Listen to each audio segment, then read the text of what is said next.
Hi and welcome to the video. I'm Dame and this is Dame Over, the channel where I try not to get game over. And this time in Battlefield 1 builds, I'm having a look at a gun that I've been struggling to find a place for in my own style of play, the RSC. Welcome to the Sniper Support build. So let's start with the primary. Now this medic rifle dropped with the They Shall Not Pass DLC, and its stats do look very promising on paper. I have done a brief analysis of this gun before, but I thought I'd try and use it in a build this time and go into a bit more detail. Now there are a few reasons why I personally struggle using this gun.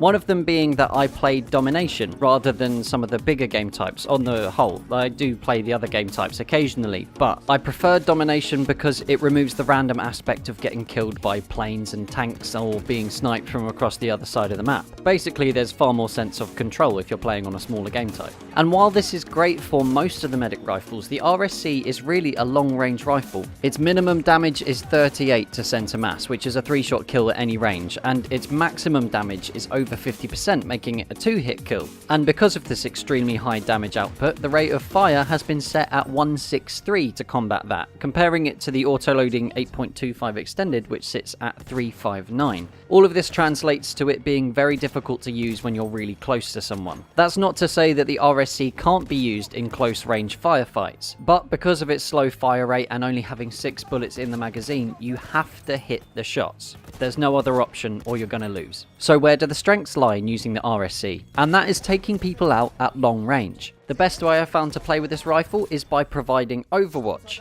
It's called the Sniper Support build for a reason. The idea being that you hang out with your snipers, you pick out the targets, call them out, spot them or whatever, and if your snipers can't finish with their one shot, that means you get an easy one-shot kill yourself. That or the other way around, you can lay down the damage first and your sniper picks up the kill. This doesn't mean that you won't get the kills outright all on your own. If you're playing in the right way, you should be positioning yourself so you can see the open areas where people will run across from cover to cover, meaning you'll be able to pick them off yourself. Playing in this way won't necessarily land you a massive KD, but it does mean that your squad will be able to control a large portion of the map very easily. I did use both of the variants for the RSC, but I found the factory variant was preferable for me.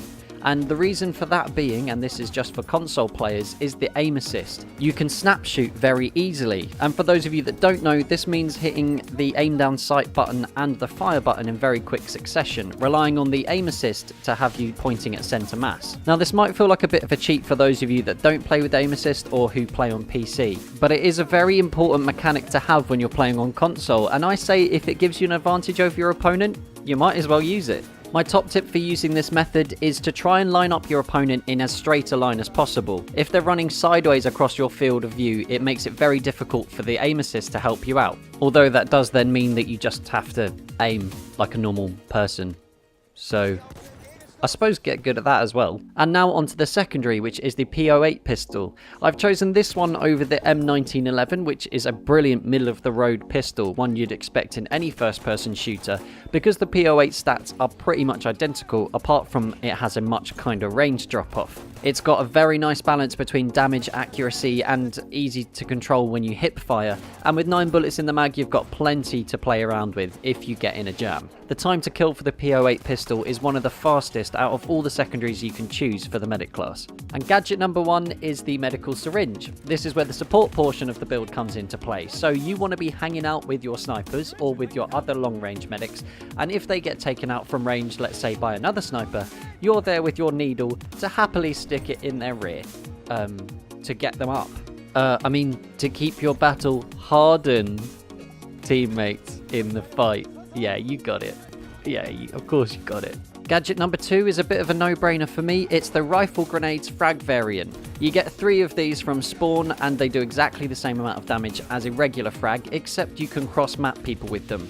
I personally think these need a bit of a nerf, maybe taking the damage down a bit or reducing the number that you can carry, but while it's there, you might as well spam the hell out of it. The grenade is the frag grenade. This is especially useful in this build if people are hiding behind cover, so you will ideally flush them out of it if you're chucking an explosive next to them, which means they'll be an easy target to finish off with your RSC. And finally, the melee, which is the US trench knife. To be honest, it doesn't particularly matter, but the knives have a much larger one-hit kill range if you do have to sneak up on someone. This build works at its best when you're controlling an area and you've got a lot of long sight lines. So make sure between you and your sniper buddy you know where the enemy are coming from so you can target the same one at the same time. So let me know what you guys think about this build in the comments below. If you've had a good time, hit the like button as it really does help the channel out. If you're new around here, hit the subscribe button too. And until next time, that's Dame over. Peace.